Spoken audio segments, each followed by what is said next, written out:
मैं अंजलि मिश्रा, स्वागत है आप सभी का द न्यूज में। आपको बता दें कि इस वक्त जो है कई राज्यों के विधानसभा चुनाव होने हैं। 5 राज्यों के विधानसभा चुनाव होने हैं, जिसमें बीजेपी समेत विपक्षी दल मोर्चा संभाले हुए हैं। लगातार विधानसभा चुनाव के मद्देनजर जो है जनसभाएं हो रही है, बयानबाजियों का दौर भी देखने के लिए मिल रहा है। इसी बीच छत्तीसगढ़ विधानसभा चुनाव में असम के सीएम हिमंत बिस्वा शर्मा लगातार भाजपा के पक्ष में चुनाव प्रचार कर रही है और हिमंत बिस्वा शर्मा ने रायपुर में पत्रकारों से बातचीत करते हुए एक बड़ा खुलासा कर दिया है। कांग्रेस को लेकर जहां तंज कसा, तो वहीं भूपेश बघेल पर उन्होंने बड़ा खुलासा किया। और इसी के साथ आपको बता दें कि भूपेश बघेल ने बड़ा बयान देते हुए कहा है कि अब ईडी और सीआरपीएफ की भी जांच होनी चाहिए, उनको भी सर्च किया जाना चाहिए। जी हाँ, बिल्कुल सही सुना आपने। क्या है माजरा, विस्तार से समझेंगे। एक एक करके सबसे पहले बात कर लेते हैं हिमंत बिस्वा शर्मा की। तो आपको बता दें कि गुरुवार को हिमंत बिस्वा शर्मा ने रायपुर में पत्रकारों से चर्चा के दौरान मुख्यमंत्री भूपेश बघेल और मंत्री मोहम्मद अकबर को निशाना बनाने पर लिया। इधर सीएम भूपेश बघेल ने भी इस मामले को लेकर प्रतिक्रिया देखते हुए नजर आई। तो रायपुर में हिमंत बिस्वा शर्मा ने पत्रकारों से बातचीत में कहा कि मैंने अकबर के बारे में बोला तो कांग्रेस ने मेरी चुनाव आयोग में शिकायत कर दी, जिसका जवाब मैंने दे दिया। लेकिन इससे पता चलता है कि मैं कांग्रेस को भूपेश बघेल से अधिक अकबर से प्यार है। और क्या कुछ कह रही है हिमंत बिस्वा शर्मा, जरा सुनिए। और अभी छत्तीसगढ़ का सीएम साहब जो डेली घोषणा कर रहा है, उससे तो क्लियर हो जाता है कितना नर्वस है वो लोग। नहीं तो चुनाव का समय, आपने 5 साल सीएम रहा, कैबिनेट करके हर दिन आप घोषणा कर सकता था, तब आप कुछ घोषणा नहीं किया। अभी नर्वस होते हुए हर दिन घोषणा कर रहा है, इसलिए आपको मालूम भी है आगे आपको सीएम बनना भी नहीं है। सर, ये आपको नोटिस मिला? हमको नोटिस मिला, मैंने जवाब दे दिया, लेकिन मेरा मन में एक ही रहा। मैंने भूपेश बघेल जी का बात भी बोलता हूँ, मैंने बाकी लोगों का बात भी बोलता हूँ। छत्तीसगढ़ कांग्रेस ने कंप्लेन नहीं किया। जब मैंने मोहम्मद अकबर का बारे में कुछ बोला, तुरंत कंप्लेन कर दिया। तो लगता है कि छत्तीसगढ़ कांग्रेस का भूपेश बघेल से भी मोहम्मद अकबर ज्यादा प्यारा है। आप देखिए, मैंने सबका बारे में बोलता हूँ, लेकिन किसी का बारे में बोलने भी कंप्लेन नहीं डालते हैं। लेकिन जब मोहम्मद अकबर का बारे में बोला, वो लोग इलेक्शन कमीशन को कंप्लेन डाल दिया। तो मैं तो हैरान हो गया, यार भाई, कम से कम मैं टीएस सिंहदेव का बारे में कुछ बोला, आप कंप्लेन दिया तो ठीक है, बात होता है। भूपेश बघेल जी का खिलाफ कुछ बोला, आप कंप्लेन देता है तो ठीक है। लेकिन मोहम्मद अकबर आपका इतना क्यों प्यारा है? क्या पूरा छत्तीसगढ़ का कार्यक्रम उनका थ्रो से होता है क्या? क्या बात है? उसको बाद में मैं चुनाव का बाद में मैं भूपेश बघेल जी को पूछूंगा, भाई मुहम्मद अकबर में ऐसा क्या शार्म है कि उनका खिलाफ बोलने से आप कमीशन को कंप्लेन देता है? हाँ, मुझको जब मुझको नोटिस भी मिला, मैंने जवाब भी दे दिया। देखिए, मेरा जो खबर है, कांग्रेस ने यह निर्णय लिया है कि छत्तीसगढ़ का पिक्चर, बैनर, पोस्टर से धीरे धीरे भूपेश बघेल का नाम हटाना चाहिए। ये कांग्रेस वर्किंग कमेटी में डिस्कशन हुआ है, फैसला हुआ है कि चुनाव भूपेश बघेल का जो पहले पूरा आप अगर देखें कि छत्तीसगढ़ का चुनाव भूपेश बघेल जी का नाम में हुआ था। अभी भूपेश बघेल का नाम को कांग्रेस सबसे रिप्लेस होते जा रहा है और ये प्रोसेस आज 10 दिन से शुरू हुआ है। और ये मैं तो कांग्रेस में 22 साल रहा हूँ, कांग्रेस का इंटरनल खबर 2 साल मुझको मिल जाते हैं। ये निर्णय हुआ है और चुनाव का बाद ये लोग, सीएम तो छत्तीसगढ़ का पब्लिक ही उनको हटाएगा, लेकिन कांग्रेस भी उनको नेता पद से धीरे धीरे हटा लेगा। या तो तुरंत हटाएगा या तो 6 महीना बाद हटाएगा। सर, इसी में एक सवाल है, आप किसे देख रहे हैं? जिस तरह से आप कह रहे हैं कि भूपेश बघेल को साइड किया जा रहा है, तो किसे प्रमोट? देखिए, ये है कांग्रेस का। अभी सीएम तो उनको प्रमोट नहीं करना है, उनको समझ में आ गया, सीएम तो बीजेपी बनाएगा। बाकी हारने वाला टीम में जो जिसको बनाए, आपका क्या रुचि है? हमारे तो रुचि है इंडिया टीम में कौन ओपनिंग करेगा।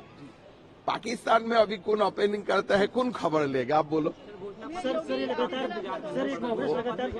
अच्छा चीज के लिए थोड़ा इंतजार होने से अच्छा है ना। थोड़ा जो देखिए, भूपेश बघेल जी या कांग्रेस जो घोषणा कर रहा है, उनका तो कोई वैल्यू नहीं है। लेकिन बीजेपी जो घोषणा करेगा वो एकदम खाटी सोना जैसा होगा। जो बोलेगा वो किया जाएगा। 24% 24 कैरेट प्योर गोल्ड। तो थोड़ा इंतजार कर लीजिए। देखिए, छत्तीसगढ़ में चुनावी मुद्दा नहीं है, ये सामाजिक मुद्दा है कि जो धर्मांतरण है ये बहुत बड़ा मुद्दा है। मुझको जब मैं बार बार आता हूं तो मैं लॉन्च में यही बात करते रहता हूं। ये बहुत एक हमारे खिलाफ, भारत का खिलाफ एक आपराधिक साजिश हो रहा है और अगर छत्तीसगढ़ को बचाना है तो धर्मांतरण का खिलाफ कुछ ना कुछ बड़ी कानून, बड़ी व्यवस्था लेना ही पड़ेगा। जैसा काम हो रहा है, मुझको बार बार आके जो कहानी सुनाई दे रहा है, जो बातें सुनाई दे रहा है, मैं तो बहुत दुखी हूँ। देखिए, ये मैं बोला ना, ये चुनाव से जोड़ा नहीं होता है कोई चीज। आप हो सकता है आप हिंदू है, आप कांग्रेस में हैं, आप मुसलमान है, आप कांग्रेस में हैं, मैं हिंदू हूँ, मैं बीजेपी हूँ। समाज हर पॉलिटिकल पार्टी में रहता है, लेकिन धर्मांतरण का मुद्दा कांग्रेस का हिंदू का भी दिल का बात है, बीजेपी हिंदू का भी दिल का बात है, कांग्रेस का मुसलमान का भी दिल का बात होगा, हिंदू का मुसलमान का भी दिल का बात होगा।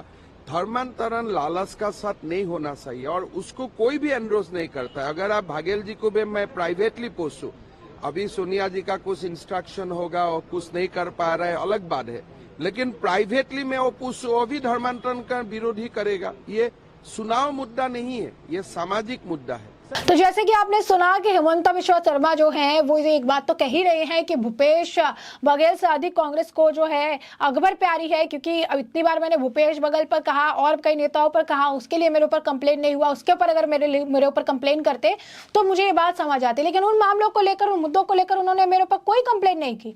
उन्होंने कंप्लेन की तो अकबर को लेकर। मैं जब ये चुनाव खत्म हो जाएगा तो मैं उनसे पूछूंगा कि आप आखिर आपको इतना ज्यादा अकबर से क्यों लगाव है, क्यों आपको प्रेम है। यही नहीं, उन्होंने एक और खुलासा किया। उन्होंने कहा कि जैसा कि मेरे को खबर मिला है कि कांग्रेस ने भूपेश बघेल का नाम जो है बैनर और पोस्टर से हटाने का फैसला ले लिया है। उन्होंने कहा कि ये 10 दिन से चल रहा है, मैं कांग्रेस में 22 साल तक रहा, इसलिए मुझे अंदर की खबर मिल जाती है। कांग्रेस जो है बघेल को लीडरशिप पोस्ट से जल्दी हटाने वाली है या इसके बाद हटा देगी, क्योंकि अब बघेल का जो है समय खत्म हो चुका है और भूपेश बघेल को ज्यादा दिनों तक जो है ये मौका नहीं मिल पाएगा, ऐसा हेमंत बिश्वा शर्मा द्वारा कहा गया है। यानी सत्ता परिवर्तन होगा। उन्होंने ये भी कहा है कि बीजेपी को जो है छत्तीसगढ़ में इसकी वापसी होगी। मैं बहुत ज्यादा इस मामले को लेकर कॉन्फिडेंट हूं, ऐसा भी जो है आपको बता दें कि हेमंत बिश्वा शर्मा कहते नजर आए कि इस मामले को लेकर मैं बहुत जो है कॉन्फिडेंट हूं, मुझे पता है कि क्या है चीजें, और उन्होंने कहा है कि जल्दी जो है काफी बदलाव जो है देखने के लिए मिलने वाला है। तो एक तरफ हेमंत बिश्वा शर्मा इस तरीके की बातें कह रहे हैं भूपेश बघेल के लिए, दूसरी तरफ इन सभी बातों को सुनने के बाद भूपेश बघेल जो है बौखलाए तो नजर आए, लेकिन डर का भी माहौल है। हेमंत बिश्वा से वो मुलाकात करते हुए नजर आए। जी हाँ, अब उनकी मुलाकात की तस्वीर भी सामने आ रही है, जहां हेमंत बिश्वा शर्मा भूपेश बघेल से मुलाकात हो रही है, भूपेश बघेल हाथ मिला रहे हैं, बकायदा हल्का आप कह सकते हैं बातचीत हुई है उनके बीच में, और उसके बाद दोनों अपने अपने रास्ते चले गए। यानी भूपेश बघेल ने हेमंत बिश्वा शर्मा से मुलाकात भी की है, मुलाकात की तस्वीरें भी अब जो है सामने आ चुकी है। तो इस वक्त आप देखेंगे एक तरफ बयानबाजी का दौर है तो दूसरी तरफ मुलाकातों का दौर भी देखने के लिए मिल रहा है। अब आपको ये भी बता देते हैं कि ये जो मामला है, जिस मामले को लेकर कह सकते हैं कि जिसका जिक्र हेमंत बिश्वा शर्मा कह रही है कि मेरे ऊपर इन्होंने मामला दर्ज कराया, वो मामला क्या है। दरअसल असम के सीएम हेमंत बिश्वा शर्मा पर कथित रूप से एक टिप्पणी करने का आरोप लगा था। बीते दिनों कांग्रेस द्वारा चुनाव आयोग में की गई शिकायत में यह कहा गया था कि कांग्रेस ने एमएलए मोहम्मद अकबर के खिलाफ उनके कथित सांप्रदायिक बयान दिया। हेमंत बिश्वा शर्मा ने कहा था कि एक अकबर अगर एक जगह पर आता है तो वे 100 अकबर को बुला ले आते हैं, यह मत भूलिए आप, इसीलिए जितनी जल्दी हो सके उस अकबर को आप विदा कीजिए, नहीं तो मां कौशल्या की यह भूमि अपवित्र हो जाएगी। और इसी बयान को आचार संहिता का उल्लंघन मानते हुए चुनाव आयोग ने जो है नोटिस जारी किया था, जिसे लेकर अब हेमंत बिश्वा शर्मा द्वारा कहा जा रहा है। वही दूसरी तरफ आपको बता दें कि भूपेश बघेल का एक और चौंकाने वाला बयान है, जहां वो कह रहे हैं कि स्पेशल प्लेन से नोटों से भरे बक्से लाए जा रहे हैं, ये बीजेपी ला रही है, इसलिए ईडी सीआरपीएफ की भी चेकिंग होनी चाहिए। जी हां, छत्तीसगढ़ विधानसभा चुनाव की वोटिंग से पहले कांग्रेस नेता और मुख्यमंत्री भूपेश बघेल के बयान ने राजनीतिक का माहौल गर्मा दिया है, पारा चढ़ा दिया है। सीएम ने बीजेपी के स्पेशल प्लेन के जरिए बक्सों में भरकर पैसे लाने का आरोप लगाया है। और क्या कुछ कह रही है भूपेश बघेल, जरा सुनिए। प्लेन में भर के बक्से भर के बड़े बड़े बक्से भर के आए, उसकी चेकिंग नहीं हो रही। ईडी आए जांच करे, लेकिन निर्वाचन आयोग से मैं कहना चाहूंगा कि इनके वाहनों के भी चेकिंग होना चाहिए अनिवार्य रूप से, क्योंकि भारतीय जनता पार्टी हार मान चुकी है और एक आखिरी दांव है कि बक्सों में पैसे भर भर के लाए जा रहे हैं और उसका उपयोग मतदाताओं को प्रभावित करने के किया जाएगा। इसलिए सभी वाहनों की चेकिंग, खासकर ईडी और सीआरपीएफ के वाहनों की चेकिंग होना चाहिए। ये तो यहाँ तो वैसे भी सीआरपीएफ कितने टुकड़ियां हैं और बाहर से लाने का मतलब क्या है? मतलब वही है कि बक्से भर भर के लाए जा रहे हैं। हो सकता है इसमें नोट भी हो और दूसरे सामान भी हो, इसकी चेकिंग होनी चाहिए। तो जैसा कि आपने सुना, उन्होंने कहा कि ईडी और सीआरपीएफ को भी सवालों को घेरे में रखा। उन्होंने कहना था कि उनके वाहनों की भी जांच जो है वो किए जाने की बेहद ज्यादा जरूरत है। छत्तीसगढ़ के सीएम भूपेश बघेल ने बड़ी साजिश का आरोप लगाते हुए ये कहा कि निर्वाचन आयोग से अनुरोध है कि जितने भी स्पेशल प्लेन छत्तीसगढ़ में उतर रहे हैं सबकी जांच की जाए, आखिर बक्सों में भरकर क्या आ रहा है। छापों के नाम पर आ रही ईडी और सीआरपीएफ के वाहनों का भी जांच की जाए। बघेल ने कहा कि ईडी और सीआरपीएफ के वाहनों की चेकिंग नहीं हो रही। ईडी आए और जांच करे, लेकिन चुनाव आयोग से कहना चाहूंगा कि इनके वाहनों की भी अनिवार्य रूप से चेकिंग होनी चाहिए। बघेल ने कहा कि बीजेपी हार मान चुकी है। यह आखिरी दाव है कि बक्सों में पैसे भर भर कर लाए जा रहे हैं, उसका उपयोग मतदाताओं को प्रभावित करने के लिए जो है किया जाएगा। उन्होंने कहा कि हमारे प्रदेश में ही इतनी सीआरपीएफ की टुकड़ियां हैं, फिर बाहर से लाने का आखिर क्या मतलब है।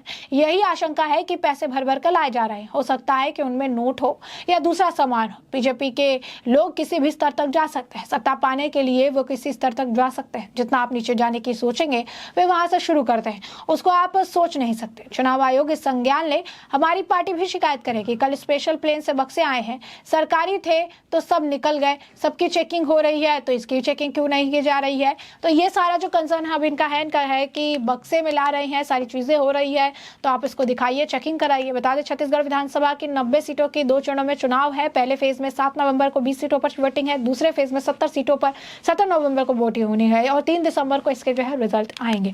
तो ऐसे में अब रिजल्ट क्या आएगा ये देखना तो दिलचस्प होगा। क्या कुछ चुनाव के माहौल में जो है बयानबाजियों का दौर देखने के लिए मिलता है, क्या कुछ और प्रतिक्रियाएं देखने के लिए मिलेगी, इसके बारे में हम आपको अपडेटेड रखेंगे। फिलहाल के लिए हमने आपको जो पूरा मामला है ये बड़े विस्तार से बताया कि पूरा मामला क्या है, और अब इस मामले पर आपकी भी जो राय हो हमें कमेंट सेक्शन में कमेंट करके जरूर साझा करिएगा। धन्यवाद।